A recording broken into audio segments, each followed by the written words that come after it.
Yo, what's up PC Master Race? Today, we will be running Watch Dogs 1 on a very low-end Lenovo laptop with a Celeron that's weaker than the 2006 Core 2 Duo and Intel HD graphics that make the GT 710 look like a top-tier RTX GPU. And I'm also gonna show you how to make Watch Dogs 1 look like GTA 3. 2 notes to make before getting straight to the point. First of all, I'm using Windows 10 this time instead of Windows 7, which is the OS that I normally use on my low-end laptop, because strangely enough on Windows 7 the loading times are much longer and I have an issue with the game randomly freezing for like 10 seconds and then carrying on, something that doesn't happen on Windows 10. More specifically, I'm using Windows X-Lite Optimum 10 Pro, which is a debloated custom ISO version instead of regular Windows 10, because Windows 10 by default comes with a lot of telemetry and bloatware. It's weird since like Windows 7 is much more responsive on this laptop even compared to a light version of Windows 10, but oh well. Second, I'm using a little app called Memory Reduct to free up some more RAM for the game to use, because Watch Dogs asks for 6GB of RAM, but we only have 4GB of it. I've also configured the app to free up RAM every time the RAM usage spikes up to 90%. I'm using the low settings obviously, and I used the lowest resolution allowed by default, which is 800 by 600. And this is how the game ran.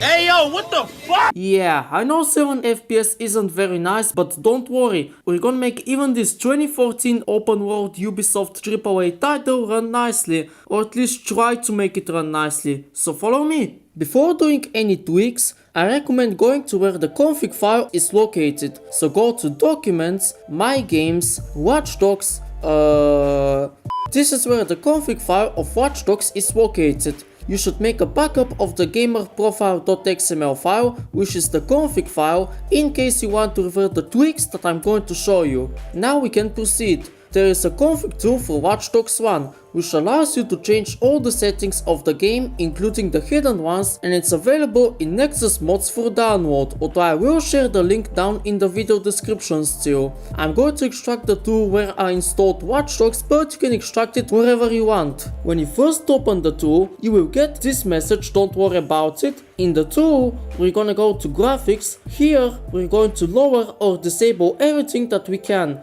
I'm not gonna go into detail on what every setting does, so just follow what the guy who's speaking is doing.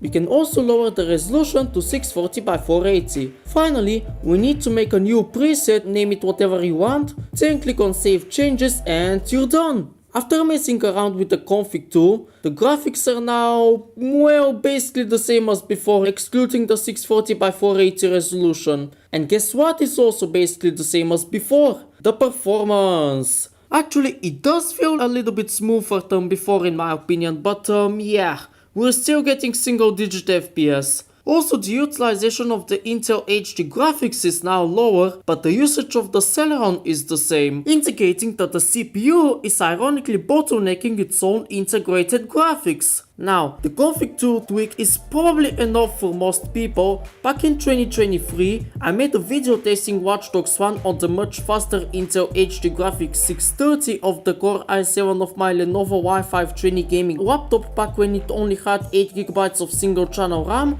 and I actually saw a very nice improvement after using the config tool. But don't leave yet, because there's more. We're going to return to where the config file is located, and this time we're actually going to open the config file itself, with Notepad of course. In the config file, if you have used the config tool, you should notice these custom quality values like in between.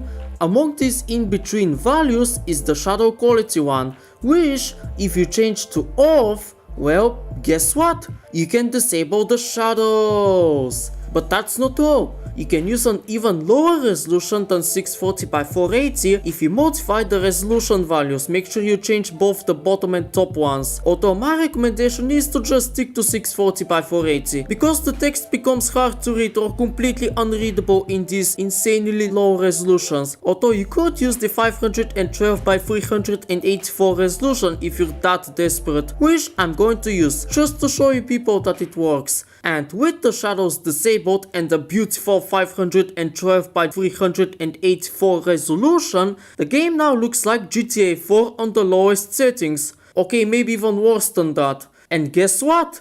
It runs, well, almost the same as before once again. I thought that removing the shadows would make a bigger difference. What the heck? Well, I guess you can also set the game's priority to high from the task manager, which can make it a little bit smoother, but that's pretty much it. I tried disabling other stuff from the config file like the vegetation and the post effects, but it didn't work. Then again, in a way it's impressive that Watch Dogs even opens on such a weak Celeron, and it does run better than the terribly optimized Assassin's Creed Unity, another Ubisoft AAA title which released the same year as Watch Dogs. Why you're not rotting in a cell at this moment, I cannot fathom.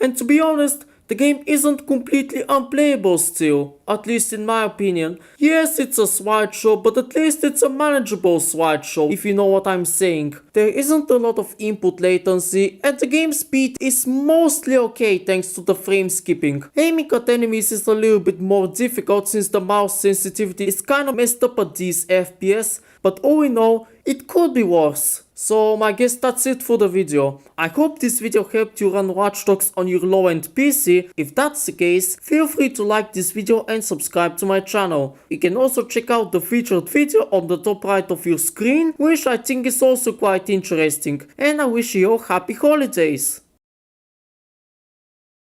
So I was going to end it here, but I have some news and they're not very good. While I was playing the third mission on the Celeron with the shadows disabled, I died and the game got stuck on an infinite loading screen. So I first quit out of the game, returned to the config file and re-enabled the shadows, and guess what?